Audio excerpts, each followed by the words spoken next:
ሰላምና ጤና በያላችሁበት ይድረሳችሁ ውድን የተከበራችሁ ቤተሰቦቻችን እንደምን አላችሁልን? ከሁለተኛው የዩቲዩብ ቻናላችን አዲስ ስፖርት ልዩ የተለያዩ ስፖርታዊ ጉዳዮችን ልናካፍላችሁ እነሆ ዳግም ተገናኘን። ስለምታደምጡን ቆይታችሁን ከኛ ጋር ስለምታደርጉ እጅጉን ከልብ አድርገን ነው የምናመሰግነው። በዛሬው ፕሮግራማችን የተለያዩ ስፖርታዊ ጉዳዮችን ወደ እናንተ እናደርሳለን።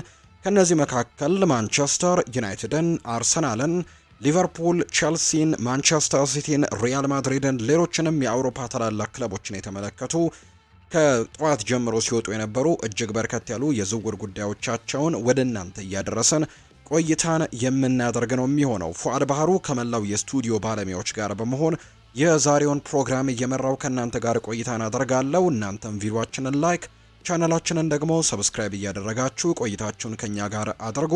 እስከ ፕሮግራማችን ፍጻሜ ድረስ አብራችሁኝ እንድትቆዩ በአክብሮት ጋብዛለሁ። ከመሸጋገሪያ በኋላ በድጋሚ ተመልሰን እንገናኛለን። አብራችሁኝ ቆዩ።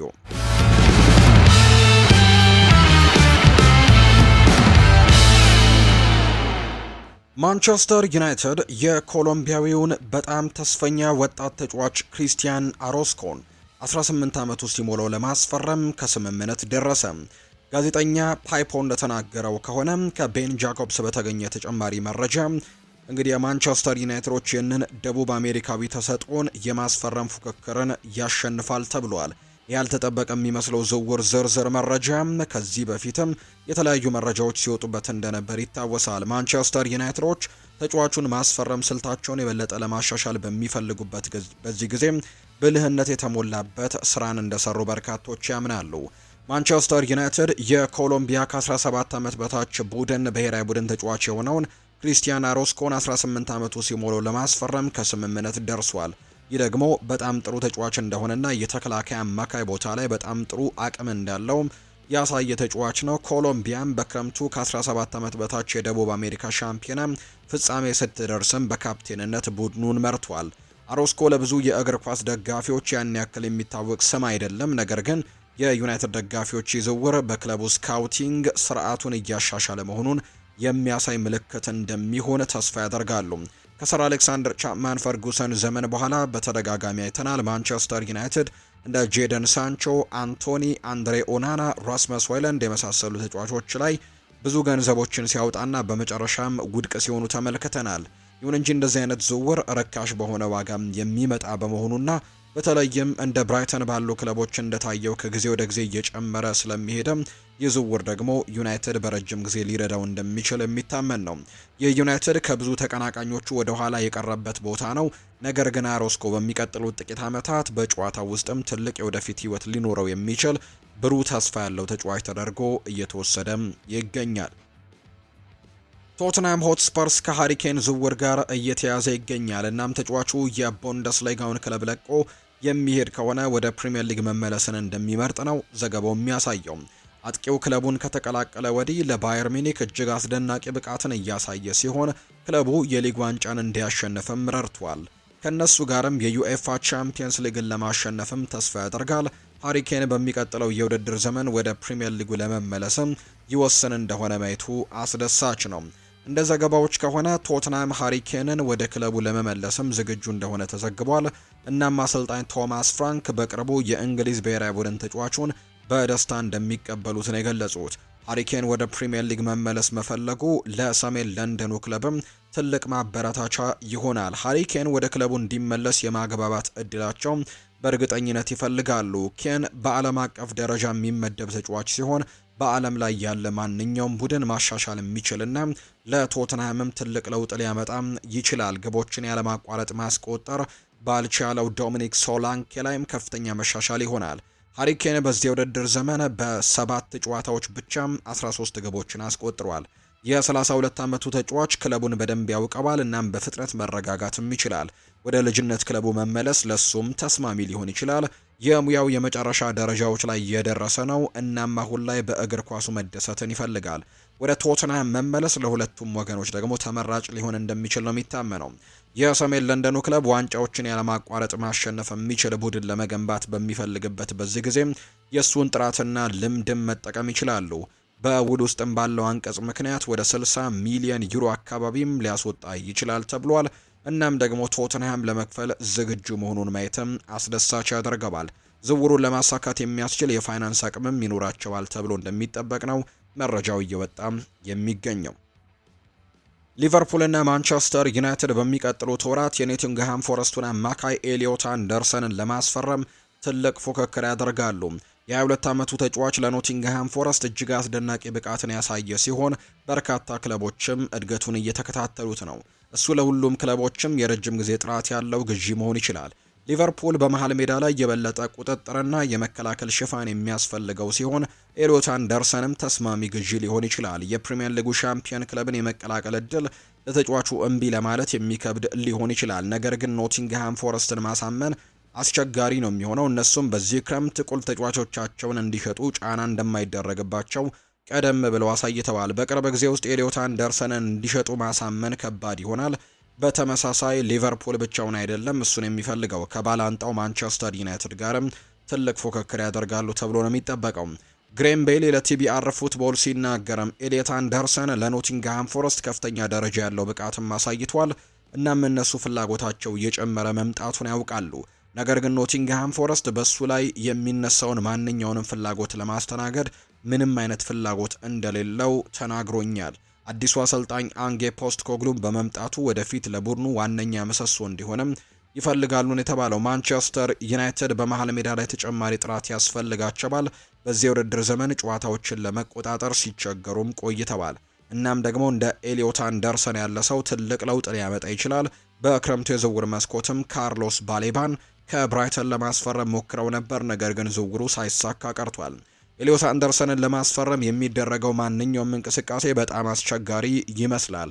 ሁለቱ ክለቦች በሚቀጥሉት ወራት በገንዘብ አቅርቦት እድላቸው ለመሞከርም ይወስኑ እንደሆነ ማየቱ አስደሳች ይሆናል። ለተጫዋቹ ከፍተኛ ገንዘብ ለመክፈልም አቅም አላቸው። ነገር ግን እነሱ ማጣት ለኖቲንግሃም ፎረስት አሳዛኝ ጉዳት ይሆናል። እነሱ ትልቅ ምኞት ያለው ቡድን ለመገንባት እየፈለጉ ስለሆነ ቁልፍ ተጫዋቻቸውን ለመሸጥ ፍላጎት የላቸውም ተብሎ ነው የሚታመነው።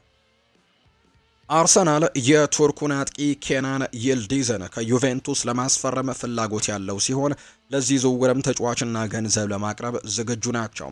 ለኬናን ይልዲዝ ተጫዋችና ገንዘብ ዝውውር ብልህነት ነው።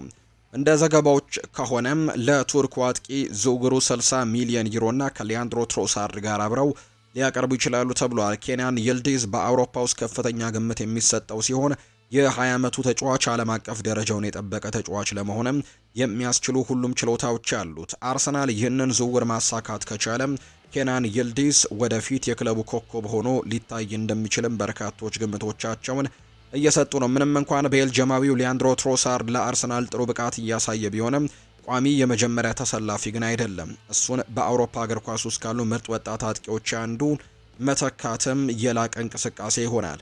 ዩቬንቱስ ይህ አቅርቦት ሲቀርብም ለመቀበል ፍቃደኛ መሆኑን ማየቱ አስደሳች ያደርገዋል። ከሊያንድሮ ትሮሳርድ ጋር የሚቀርበው 60 ሚሊዮን ዩሮ ገንዘብም ለወጣቱ ተጫዋችም ትልቅ አቅርቦት ይሆናል ተብሎ ነው የሚታሰበው።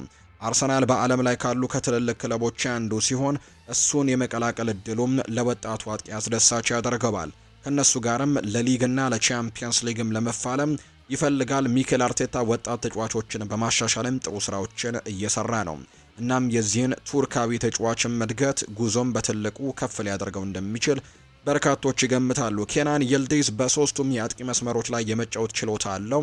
ለቡድኑ ግቦችን ማስቆጠር፣ የግብ ዕድሎችን መፍጠርም ትልቅ አቅም እንዳለው ይታመናል። በፕሪሚየር ሊጉ ጥሩ ለመስራት የሚያስችል ቴክኒካዊ ችሎታዎች ያሉት ሲሆን ዝውውሩ ከተሳካም በለንደኑ ክለብ ላይ ፈጣን ለውጥን ለማምጣትም ይፈልጋል። እንደሱ ሙሉ ተጫዋች ተብሎም ተገልጿል። አርሰናል በቅርብ ዓመታት በዝውውር ገበያ ውስጥም በጣም ትልቅ ምኞት ያለው ሲሆን በአርቴታ ስር ከ1 ቢሊዮን ፓውንድ በላይ ወጪ አድርጓል። በቀጣይ ዋና ዋንጫዎችን ማሸነፍ እንዲችሉ ቡድኑን ማሻሻልም ለመቀጠል እየፈለጉ እንደሚገኝ ነው ዘገባዎች የሚያሳዩት። ቶተንሃም ሆትስፐርስ የዝውውር መስኮቱ በጥር ወር ሲከፈት ጥራት ያለው ተከላካይ ለማምጣት እየፈለጉ ነው። በቲም ቶክ ዘገባ መሰረት አስተማማኝ የመሃል ተከላካይ ለማስፈረም አስቀድሞ ገንዘብ መድቧል። ሪፖርቱ ከብሬንትፈርድ የሚገኘው ናታን ኮሊንስን በክትትል ዝርዝራቸው ውስጥ አድርገውታል። የ24 ዓመቱ ተጫዋች ከዚህ ቀደም በቶማስ ፍራንክ ስርም ተጫውቷል። እናም እንደገና ለመቀላቀልም ፍላጎት ይኖረው እንደሆነ ማየቱ አስደሳች ነው። ቶተንሃም በተከላካይ መስመሩ ላይ ተጨማሪ ጥልቀትን ተጫዋቾችን መጨመር አለበት። እናም በመጨረሻ ማንን እንደሚያስፈርሙ የሚታይ ነው የሚሆነው።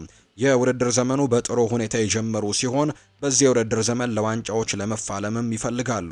በዋና ዋናዎቹ 4 ደረጃዎች ውስጥም ቦታውን ለማስጠበቅም ይጥራል ተብሎ ነው የሚታሰበው።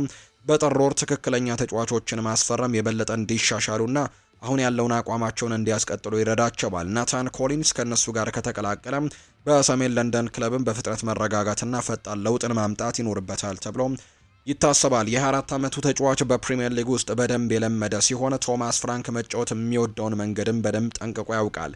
ይሁን እንጂ እሱ የብሬንትፈርድ ካፕቴን ነው። እናም ደግሞ ክለቡ በቅርቡ እሱን ማጣት አይፈልግም።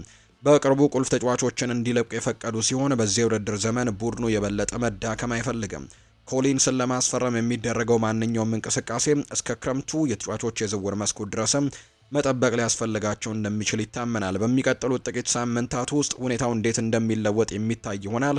ቶተንሃም በአዲሱ አሰልጣኝ ስርም ጥሩ አፈጻጸምን እያሳየ ነው። እናም የሚጠበቀው ነገር ከፍ ያለ ነው። አሁን ያለው የብቃት ደረጃቸውን ማስቀጠልና ተከታታይ ድሎችን ማስመዝገብ ይችሉ እንደሆነ ማየቱ አስደሳች ያደርገዋል ተብሎ ይታሰባል። በጥር ወር ጥራት ያለው ተከላካይ ማስፈረም በመከላከል መስመራቸው ላይ እንዲጠናከሩና ለዋንጫዎች እንዲገፉ ደግሞ ይረዳቸዋል ተብሎ ነው የሚታሰበው። ሊቨርፑል የባየር ሚኒኩን ተከላካይ ዳዮት ኦፕካሚካኖን በጥር የዝውውር መስኮት ለማስፈረም እቅድ እንዳለው ዘገባው ወጣ። ይህንን የዘገበው ጋዜጠኛ ኤክረም ኮኑር ሲሆን ሊቨርፑሎች በፈረንሳይ ብሔራዊ ቡድን ተጫዋች ላይ ስላላቸው ፍላጎትም በትዊተር ላይ ነው መረጃውን ያጋራው። ኤክረም ኮኑር ሲናገር ሊቨርፑል ውሉ እስከ 2026 የሚደርሰውን የባየር ሚኒክ ተከላካይ ዳዮት ኦፕካሚካኖን በጥር ለማስፈረም እያቀደ ነው። ሪያል ማድሪድም የፈረንሳይ ብሔራዊ ቡድን ተጫዋች እየተከታተለ ነው። የሚጠበቀው ክፍያ ከ35 እስከ 45 ሚሊዮን ዩሮ አካባቢ ይሆናል ተብሎ ነው የሚታሰበው። በአሁኑ ሰዓት ሊቨርፑል ላይ ችግር አለ። ምክንያቱም ኢብራሂማ ኮናቴ በአንፊልድ ያለው ውል እየተጠናቀቀ በመሆኑ ነው። ለዴይሊ ሜል እንደተነገረው ከሆነ ከሪያል ማድሪድ የሚመጣው ፍላጎት ባለበት ሁኔታ ኢብራሂማ ኮናቴ ክለቡን ለቆ መውጣቱ በሊቨርፑል ውስጥ እውነተኛ ስጋትን እየፈጠረ ነው። የመርሲሳይዱ ግዙፍ ክለብ ለኢብራሂማ ኮናቴ ምትክም ለመፈለግ እየተመለከቱ ባሉበት ጊዜ ሮናልድ አሮሆ ወደ ሊቨርፑል የሚያደርገው ዝውውር ሌላ ሊታይ የሚገባው ታሪክ ቢሆንም ኦፕካሚካኖ ግን አማራጭ እንደሚሆን ግልጽ ነው። እንደ ኢብራሂማ ኮናቴ ያለ ደግሞ ወሳኝ ተጫዋችን ማጣት ትልቅ ጉዳት ቢሆንም እንደ ዳዮት ኦፕካሚካኖ ያለ ከፍተኛ ደረጃ ላይ የደረሰና የተረጋገጠ ተሰጥኦን ደግሞ በተመጣጣኝ ዋጋ በቀላሉ ሊገኝ ከቻለ ወደ ሌላ ተጫዋች መዞር በጣም ቀላል ሊሆን ይችላል ተብሎ ይታሰባል። ሊቨርፑል ለዳዮት ኦፕካሚካኖ ከ35 እስከ 45 ሚሊዮን ዩሮ መክፈል ብዙም አስቸጋሪ አይሆንም። እሱም በፕሪሚየር ሊጉ ከሚገኙት ከፍተኛ ክለቦች በአንዱ ላይ ምንም ችግር የማይገጥመው አይነት ደረጃ ያለው ተጫዋች ነው። የ26 ዓመቱ ተጫዋች በባየር ሚኒክ 5ኛ የውድድር ዘመኑን እያሳለፈ ሲሆን በአሊያንዝ አሬና ደግሞ 3 የቡንደስሊጋ ዋንጫዎችን አሸንፏል። በተጨማሪም የፈረንሳይ ብሔራዊ ቡድን 32 ጨዋታዎችን ያደረገ ሲሆን የኔሽንስ ሊግን አሸንፏል። እንዲሁም የዓለም ዋንጫ ፍጻሜ ጨዋታ ላይም ከአርጀንቲና ጋር መድረስ መቻሉ የሚታወስ ጉዳይ ነው። ሊቨርፑል ለኢብራሂማ ኮናቴ ሊተካ የሚችል ተጫዋች ፍለጋ ላይ እንደሆነ ይታወቃል። ሌላኛው ደግሞ ተተኪ ይሆናል ተብሎ የሚታሰበው ሮናልድ አሮሆ ነው። በሮናልድ አሮሆና በባርሴሎና መካከል ያለውን ሁኔታም በቅርብ እየተከታተለ እንደሚገኝ ነው መረጃዎች እየወጡ የሚገኙት። ኢብራሂማ ኮናቴ የውል ዘመኑ ማብቂያ ላይ እየደረሰ በመሆኑ ሊቨርፑሎች ያለሱ ህይወታቸውን ማቀድ ጀምረዋል። ሊቨርፑል በዩራጓይ ብሔራዊ ቡድን ተጫዋች በሆነው ሮናልድ አሮሆ ላይ ከፍተኛ ፍላጎት እያሳየ እንደሆነ የተገለጸ ሲሆን ቸልሲና ቶትንሃምም የባርሴሎናውን ተጫዋችም ያላቸውን ሁኔታ በትክክል እየተከታተሉት ነው። ምንጩ እንዳለው ከሆነ ሊቨርፑል ሮናልድ አሮሆን በቅርበት መከታተል ይኖርበታል ብሏል። እሱ አማራጮቹን እየመረመረ ነው። እናም ደግሞ ባርሴሎና በ50ና 60 ሚሊዮን ዩሮ ሊሸጠውም ይችላል። የሊቨርፑል ደጋፊዎች ኢብራሂማ ኮናቴ እንዲቆይና አዲስ ውል እንዲፈርም ክለቡ የተቻለውን ሁሉ እንዲያደርግ ተስፋ ያደርጋሉ ተብሎ የሚታሰብ ቢሆንም በአሁኑ ጊዜ ግን ነገሩ አበረታች አይመስልም። የፈረንሳይ ብሔራዊ ቡድን ተጫዋች የሆነው ኢብራሂማ ኮናቴ ውሉን ማራዘም ላይ ለመስማማትም አልተቃረበም። እናም ከጥር 1 ጀምሮ ደግሞ ከሌሎች ክለቦች ጋር መደራደር ላይ ይችላል ተብሎ ነው የሚታሰበው። እርግጥ ነው ነገሮች በፍጥነት ሊለወጡ ይችላሉ። ነገር ግን ስለ ኮናቴ አውንታዊ ነገር እስካሁን መስማት እንችል ነበር ተብሎ ነው የሚታሰበው። ቢሆንም ግን ሮናልድ አሮሆ ሊሳካ የሚችል ኢላማ ይመስላል። እናም በአርኔ ስሎት የተከላካይ መስመር ላይ በተመሳሳይ ጥሩ ስራን እንደሚሰራ መገመቱ ቀላል ነው። ሁላችንም እንደምናውቀው ሊቨርፑል በቅርብ ጊዜ ከዋነኛ ተጫዋቾቹና ከአዲስ ኮንትራቶች ጋርም በተያዘ ደካማ አቋም ላይ ራሱን ጥሎ ነበር። የመርሲሳይዱ ግዙፍ ክለብ እንግዲህ ባለፈው የውድድር ዘመን የሞሐመድ ሳላህንና የቨርጂል ቫን ዳይክን ውል ለማራዘም ዘግይቶ የነበረ ሲሆን ትሬንት አሌክዛንደር አርኖልድ ደግሞ ውሉን አጠናቆ ክለቡን ለቆ ወጥቷል። ኮናቴ ቀጣዩ ሊሆን የሚችል ይመስላል። እናም የሊቨርፑል ደጋፊዎችም ከሮናልዶ አሮሆ ጋር እንደሚመሳሰል ከፍተኛ የተከላካይ ተጫዋች ጋርም የሆነ ነገር ያገኛሉ ብለው ተስፋ ማድረግ አለባቸው። ወይም በአማራጭነት ደግሞ ከኋላ በኩል እጅግ በጣም እጥረት ሊገጥማቸው እንደሚችል ጭምር ነው የሚታመነው። ባለፈው ክረምት ኒክ ቮልትማድ ወደ ኒውካስል ዩናይትድ በመዘዋወሩ በባየር ሚኒክ በኩል አንዳንድ ነገሮች እንደተፈጠሩ ይታወቃል። ይህ ጀርመናዊ ኢንተርናሽናል ተጫዋች ጥሩ እና ድንቅ ብቃት ያለው ተጫዋች እንደሆነ ይታወቃል። በመጨረሻ መዳረሻው ደግሞ ሴንት ጄምስስ ፓርክ እንደሆነ ይታወቃልና ለለቀቀው አሌክዛንደር ኢሳክም ተስማሚ ምትክ እንዲሆን ነው አሰልጣኝ ኤዲ ሃው እንዲፈርምም እድሉን ያገኙት።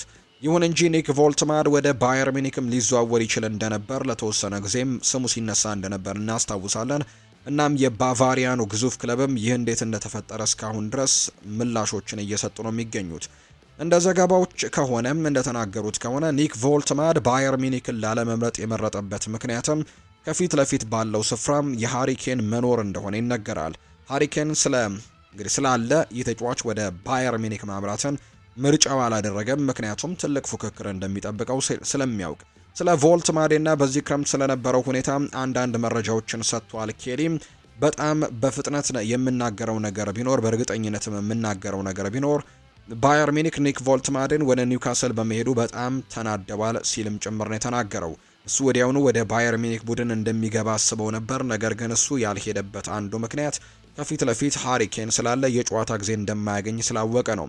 እሱ ከአጥቂነት መጫወትን ይፈልጋል። እናም ደግሞ ለዚህ ትክክለኛው ምክንያት ወደ ባየር ሚኒክ እንዲሄድ አላደረገውም። ስለዚህ ሙኒክ ይህንን ሁኔታ እንዲፈጠር በመፍቀዳቸው በራሳቸውና በተጫዋቹ ላይ በጣም ተቆጥተዋል።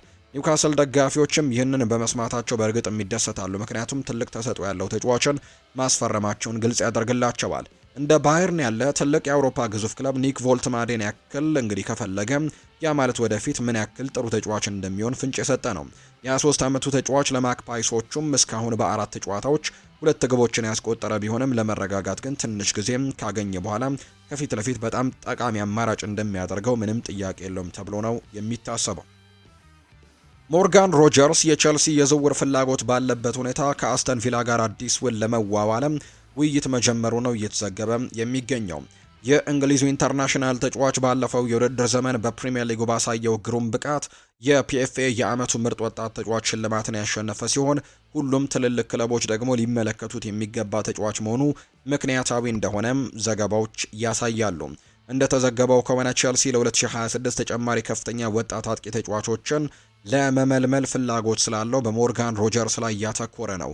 ነገር ግን የ23 ዓመቱ ተጫዋች በቪላ ፓርክ ሊቆይ ይችላል ተብሎ ይታሰባል። ፉትቦል ኢንሳይደር በተባለ ዘገባ መሰረትም ሞርጋን ሮጀርስ በአስተን ቪላ አዲስ የውል ውይይት የጀመረ ሲሆን ክለቡም ላሳየው ከፍተኛ ብቃት ሽልማት መስጠትም ጓጉቷል። ይህ መረጃ ለቼልሲ ደጋፊዎች ብስጭት ሊሆን ይችላል። ነገር ግን ከቪላ ጋር የሚደረገው ውይይት አዎንታዊ ውጤት ባያመጣም ሰማያዊዎቹ ሁኔታውን መከታተሉን እንደሚቀጥል ነው የሚታሰበው። ሆኖም ግን እንደ ዘገባዎች ከሆነ በዝርዝሩ ላይ እንደ ዩቬንቱስ ወጣት የቱርክ ተሰጥኦ ኬናን ይልዲዝ እና የሊዮኑ የቤልጅየሙ ክንፍ መስመር ተጫዋች የሆነው ማሊክ ፎፋና የመሳሰሉ ሌሎች ኢላማዎችም አሏቸው። ሞርጋን ሮጀርስ በፕሪሚየር ሊግ ውስጥ ብቃቱ የተረጋገጠ በመሆኑ ጥቅም አለው። ስለዚህም የቀድሞውን የሚድልስቦሮ ወጣት ተጫዋች ቅድሚያ መስጠት ምክንያታዊ ሊሆን ይችላል። ቪላ የውድድር ዘመኑ አስቸጋሪ በሆነ መንገድ ጀምሯል። በዚህ ሳምንትም በዩሮፓ ሊግ ከቦሎኛ ጋርም ባደረገው ጨዋታ 1-0 ባሸነፈበት ጨዋታ ላይ የመጀመሪያውን ድል አግኝተዋል። በሳምንቱ መጨረሻ በፕሪሚየር ሊጉም እንዲሁ ድል አግኝተዋል። ዛሬ ደግሞ በዩሮፓ ሊግ ጨዋታቸውን ያደርጋሉ። በቦርድ ደረጃም ትልቅ ለውጥ ተከስቷል። ሞንቺ እንደ ስፖርት ዳይሬክተርነት የነበረው ሰው ለቋል። ስለዚህ ደግሞ ክለቡ በእርግጠኝነት ጥሩ ዜና ያስፈልገዋል። ሞርጋን ሮጀርስን ማቆየት ለቡድኑ የአሁንና ለወደፊትም ትልቅ መነሳሳትን ይፈጥራል። ስለዚህም ደጋፊዎች ያለ ጥርጥር ይህንን ሁኔታ እየተከታተሉ እንደሆነ ነው መረጃዎች የሚያሳዩት። አስተን ቪላ በቅርብ ጊዜ ውስጥም እንደ ቼልሲ ባለ ክለብ እንዳይወሰድበትም ተጫዋች ተስፋ ያደርጋል ተብሎ ነው እየተጠበቀ የሚገኘው። ማንቸስተር ዩናይትድ እና ቼልሲ የዩቬንቱስን አጥቂ ዶሻን ቭላሆቪችን በጥር ወር ለሽያጭም እንደሚቀርብ በመዘገቡ መልካም ዜና እንደተሰማ ተዘግቧል። ጋዜታ ዴሎ ስፖርት እንደዘገበው ከሆነ ማንቸስተር ዩናይትዶችና ሰማያዎቹ የሰርቢያዊውን ኢንተርናሽናል ፍላጎት ያላቸው ሲሆን ዩቬ በነፃ እንዳያጣው በዚህ ክረምት ለዝውውር ያቀርበዋል። ምክንያቱም የውል ዘመኑ በሚቀጥለው ክረምት ነው የሚያልቀው። ዶሻን ቭላሆቪች በቅርብ ጊዜያትም በዩቬንቱስ የመጀመሪያ አስተላለፍ ውስጥ ሲገባና ሲወጣ ቆይቷል። ነገር ግን አሁንም በፕሪሚየር ሊግ ውስጥ ከፍተኛ ግምት የሚሰጠው አይነት ተጫዋች ነው። ዶሻን ቭላሆቪች በቀድሞ ክለቡ ፊዮረንቲና ያስመዘገበው ድንቅ ብቃት የሚጠቀስ ነው። በ108 ጨዋታዎችም 49 ጎሎችን አስቆጥሮ ወደ ዩቬንቱስ ትልቅ ዝውውርን አድርጓል። ሆኖም ከዚያ ጊዜ ጀምሮ ግን ያን ያክል አሳማኝ ሆኖ አልታየም። በ150 ጨዋታዎች ያስቆጠረው ጎል 62 ነው። ዶሻን ቭላሆቪች እንደ ቸልሲ ወይም ዩናይትድ ላሉ ክለቦችም ትንሽ አደገኛ ፈራሚ ሊሆን ይችላል። ነገር ግን የውል ማብቂያው በጣም ስለተቃረበ ምቹ የገበያ እድልም ያለ ይመስላል። ዩቬንቱስ በዚህ ጥር ወር በዝቅተኛ ዋጋ እንዲለቀው ሊገደድ ይችላል። እናም ደግሞ እንደ ዘገባዎች ከሆነ ደግሞ እንደ አማራጭም እንደሚያስቡት መፈለጋቸው ምክንያታዊ ነው። የ25 ዓመቱ ተጫዋች በቱሪን ውስጥም አቋሙን ሙሉ በሙሉ ባያገኝም ያንን ተፈጥሮ እንግዲህ ተሰጥኦ አላጣውም። አዲስ ጅማሬ ለሱ የሚያስፈልገው ነገር ሊሆን እንደሚችል በርካቶች ግምቶቻቸውን እየሰጡ ይገኛሉ። ቸልሲም በክረምቱ የኒኮላ ጃክሰንን በውሰት መውጣትና በሊያም ዴላፕ ላይ በደረሰው ጉዳት ምክንያትም የበለጠም የአጥቂ ክፍል ጥልቀት ያስፈልጋቸዋል። በሌላ በኩል ዩናይትድ በክረምቱ ቤንጃሚን ሼስኮን አስፈርሟል። ነገር ግን አዲሱ ክለቡን ከተቀላቀለ በኋላ እስካሁን ጎል ያስቆጠረው አንድ ጊዜ ብቻ ነው። ስለዚህም ለአሰልጣኝ ሩበን አሞሪም የበለጠ ልምድ ያለው አማራጭ ደግሞ ጠቃሚ ሊሆን ይችላል። ዶሻን ቭላሆቪች በዩቬንቱስ ያለው ደረጃ ወርዶ ሊሆን ይችላል። ነገር ግን ለቼልሲና ለማንቸስተር ዩናይትድ ጥሩ ግዢ ሊሆን እንደሚችል በርካቶች ያምናሉ። የተወሰነ ጥቅምም ሊኖረው እንደሚችል መገመቱም ቀላል ይሆናል ተብሎ ነው የሚታሰበው። የሊቨርፑል ተከላካይ ኢብራሂማ ኮናቴ የሪያል ማድሪድ የዝውውር ኢላማ ሆኖ እየተከታተሉት ሲሆን በክለብ ውስጥም ስለ ዝውውሩ አንዳንድ ውስጣዊ ክርክሮች እንዳሉ እየተሰማ ነው። የኮናቴ ውል ከሊቨርፑል ጋር ሊጠናቀቅ 1 ዓመት የቀረው ሲሆን በሚቀጥለው ክረምትም በገበያው ላይ ካሉት በጣም አጓጊ ነፃ ወኪሎች ወይም ፍሪ ኤጀንት ተጫዋቾች መካከል አንደኛው ሊሆን እንደሚችል በርካቶች እየገመቱ ነው። የፈረንሳዊ ኢንተርናሽናል ለሊቨርፑል ቁልፍ ተጫዋች ሲሆን በተለይ ደግሞ በነፃ ዝውውር ማምጣት ከተቻለ ለሪያል ማድሪድ በጣም ጥሩ ፈራሚ መሆኑ ቀላል ነው የሚያደርገው። ሆኖም ግን እንደ ኢኤስፒኤን ዘገባ ከሆነ በሳንቲያጎ ቤርናቢ ውስጥም ያሉ ሁሉም ሰዎች በዝውውሩ እንዳልተስማሙ ነው የተነገረው። ሪፖርቱ እንደሚያመለክተው ከሆነ በማድሪድ ውስጥ ስለ ኢብራሂማ ኮናቴ ውስጣዊ ክርክሮች ተፈጥረዋል። ካስቴሎ ሉኬባ ክለቡ እየተመለከተው ያለው ሌላኛው የተከላካይ አማራጭ እንደሆነ ነው እየተገለጸ የሚገኘው። ኢብራሂማ ኮናቴ አዲስ ከሊቨርፑል ጋር ውል ለመፈራረም ፍቃደኛ አልሆነም። እናም ይህ ደግሞ ለሪያል ማድሪድ እና ለሌሎች ታላላቅ ክለቦችም ትልቅ እድልን ሊሆን እንደሚችል ይገመታል። የ26 ዓመቱ ተጫዋች ለሊቨርፑል ጠቃሚ ተጫዋች የነበረ ሲሆን ክለቡ በቀጣዮቹ ሳምንታትና ወራት ውስጥም አዲስ ውል እንዲፈርም ለማድረግም መገፋፋቱን ይቀጥላል ነው የተባለው። ከጥር 1 ጀምሮ ኢብራሂማ ኮናቴ ከእንግሊዝ ውጭ ካሉ ክለቦች ጋርም ለሚቀጥለው የውድድር ዘመን ዝውውር መደራደር መጀመር ይችላል። ይህ ደግሞ ሊቨርፑል የሱን የወደፊት ዕጣ ፈንታ ለመወሰንም ብዙ ጊዜ አይሰጠውም። ይህና ደግሞ ይህ ለደጋፊዎች የትሬንት አሌክዛንደር አርኖልድን ጉዳይ እንዴት እንዳበቃ መጥፎ ትዝታቸውን በድጋሚ የሚቀሰቅስባቸው ነው የሚሆነው ተብሎ ይታሰባል። እንደ ዴይሊ ሜል ዘገባ ከሆነ በልዩ ሁኔታ እንደተዘገበው ሊቨርፑል አዲስ የውል ጥያቄዎችን ውድቅ አድርጎ ለመልቀቅ ከወሰነ ያለ ኢብራሂማ ኮናቴ ያለውን ሕይወት ማቀድ መጀመር ይኖርባቸዋል። በክረምቱ የዝውውር መስኮትም ማርክ ጉሂን ኢላማቸው ነበር። እናም አሁን ላይ በዚያ ቦታ ላይ ሌላ አማራጭ ሆኖ በባርሴሎና ሮናልድ አሮሆ ላይ የተወሰኑ ፍላጎቶችን እያሳዩ እንዳለ የተረጋገጠ ነው። ሆኖም አብዛኞቹ የሊቨርፑል ደጋፊዎች ግን እንደ ኮናቴ ያለ ጠንካራና አስተማማኝ ችሎታ ያለው ተጫዋች እንዲቆይ እንደሚመርጡ ነው ግልጽ የተደረገው። ምናልባትም ሪያል ማድሪድ በዝውውሩ ላይ ሙሉ በሙሉ እርግጠኛ ካልሆነ ይህ ለሊቨርፑል እሱን እንዲቆይ ለማሳመንም እንዲሞክር በጣም መንገዶችን ይከፍትለታል ተብሎ ይታሰባል። እንዳልኳችሁ ግን የሪያል ማድሪድ አንዳንድ የቦርድ ሰዎች ግን በኢብራሂማ ኮናቴ ብቃት ላይ ጥርጣሬ እንዳላቸውና ይህንን ተጫዋች ከማምጣት ይልቅ ካስቴሎ ሉኬባን ማምጣትን እንደሚመርጡ የሚያሳዩ መረጃዎች በተደጋጋሚ እየወጡ ነው የሚገኙት። ወልቨርሃምፕተን ወንደረርስ የፍላሚንጎን ከፍተኛ ተሰጥኦ ያለውን ተጫዋች ዋላስ ያይን ከሱ ጋርም ስሙ እየተያዘ እንዳለ የሚያሳዩ መረጃዎች እየወጡ ነው። የብራዚል ዘገባዎች የፕሪሚየር ሊጉ ክለብ በጥር ወር ዳግም ፍላጎቱን ሊያነሳ እንደሚችል ይጠቁማሉ። የ20 ዓመቱ አጥቂ ከክረምት የዝውውር መስኮት ጀምሮ በወልቭስ ራዳር ውስጥም የቆየ ሲሆን በሪዮ ዴ ጄኔሮ ባለው ሚናም ዙሪያ ያለው እርግጠኛ ያለመሆን ሁኔታ የወደፊት እጣ ፈንታውን ግምትም እንዲያገኝ አድርጎታል። እንደ ዘገባዎች ከሆነ ዋላስ ያን ለውጭ ክለቦች የተቀመጠለት የመልቀቂያ ክፍያ 60 ሚሊዮን ዩሮ ወይም 51 ሚሊዮን ፓውንድ አካባቢ ነው። ይሁን እንጂ በፍላሚንጎ ባለው ሁኔታ ምክንያት ድርድሩ ከተደረገ ዝውውሩ ከተጠቀሰው ዋጋ ባነሰ መጠንም ሊፈጸም እንደሚችል የውስጥ የመረጃ ምንጮች ያምናሉ። ምንም እንኳን መደበኛ የጨረታ ጥያቄ ባይቀርብም ወልቭስ ለ2025 ማጠናከሪያዎችን ሲመዝን ግን ዝግጅቶችን በቅርበት እየተከታተለ እንደሆነ ዘገባዎች እያሳዩ ነው። ወጣቱ ተጫዋች በቅርቡ በፊፋ የዓለም ክለቦች ዋንጫ ላይ አሻራውን አሳርፏል። በውድድሩም ተከታታይ በሆኑ 2 ጨዋታዎች ላይ ጎል ያስቆጠረ የመጀመሪያው ተተኪ ተጫዋች ወይም ከቤንች ላይ የተነሳ ተጫዋች በመሆን ታሪክ ሰርቷል። እሱ ከደቡብ አሜሪካ ብሩህ ተስፋ ሰጪዎች አንደኛው ሲሆን ወልቭስ በሱ ላይ ፍላጎት ማሳየቱ አያስደንቅም። የዋላሲያን የጨዋታ ጊዜ በቅርብ ሳምንታት ውስጥም ቀንሷል። አሰልጣኝ ፊሊፔ ሉዊስም እሱን በብዛት በሀገሪቱ ዋንጫ ጨዋታዎች ላይ ብቻ በመወሰኑና ፍላሚንጎም በእነዚህ አይነት ውድድሮች ቀደም ብሎ በመውጣቱ ምክንያት አጥቂው ውስን የጨዋታ ደቂቃዎችን ነው እያገኘ የሚገኘው። በክለቡ የመጨረሻዎቹ 5 የሊግ ጨዋታዎች ላይ የተጫወተው ለ4 ደቂቃዎች ብቻ ሲሆን ይህም ደግሞ ስለ እድገቱ ስጋትን ፈጥሯል።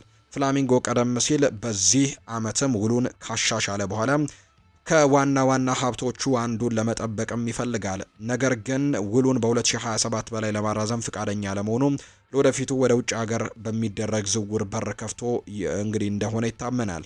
ለወልቭስ የጥር የዝውውር መስኮት የብራዚሉ ክለብ እንግዲህ አቋምን ለመፈተሽም ሌላ እድል ሊሆን ይችላል። ዝውውሩን ማጠናቀቅ ይችሉ እንደሆነ ማየቱ አስደሳች ይሆናል። በተመጣጣኝ ገንዘብ ሊያስፈርሙትም ተስፋ እንደሚያደርጉ ጭምር ነው መረጃዎች በትልቁ እየወጡ እንደሚገኝ እየጠቆሙ የሚገኙት። ውድና የተከበራችሁ ቤተሰቦቻችን ለዛሬ ለምሳ ሰዓት ያዝንላችሁ ከሁለተኛው የዩቲዩብ ቻናላችን አዲስ ስፖርት ልዩ ያዝንላችሁ መረጃዎቻችን እነዚህን ነው የሚመስሉት። ስለተከታተላችሁን ስላደመጣችሁን ቆይታችሁም ከኛ ጋር ስለነበር እጅግ ከልብ አድርገን እናመሰግናችኋለን። በቀጣይ ፕሮግራሞቻችን እንገናኛለን። ይህ አዲስ ስፖርት ልዩ የዩቲዩብ ቻናላችን ነው። ቻናላችንን ያልተቀላቀላችሁ ቤተሰቦቻችን ሰብስክራይብ እያደረጋችሁ የቤተሰባችን አባል እንድትሆኑ በአክብሮት እንጋብዛለን።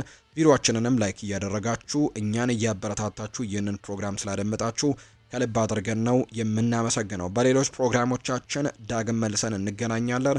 ከመላው የስቱዲዮ ባለሙያዎች ጋር በመሆን ፉአድ ባህሩ የዛሬውን ፕሮግራም እየመራው ከእናንተ ጋር ቆይታን አደረግኩኝ። መልካም ቀን እንዲሆንላችሁም ጭምር ነው በአክብሮት የምመኘው።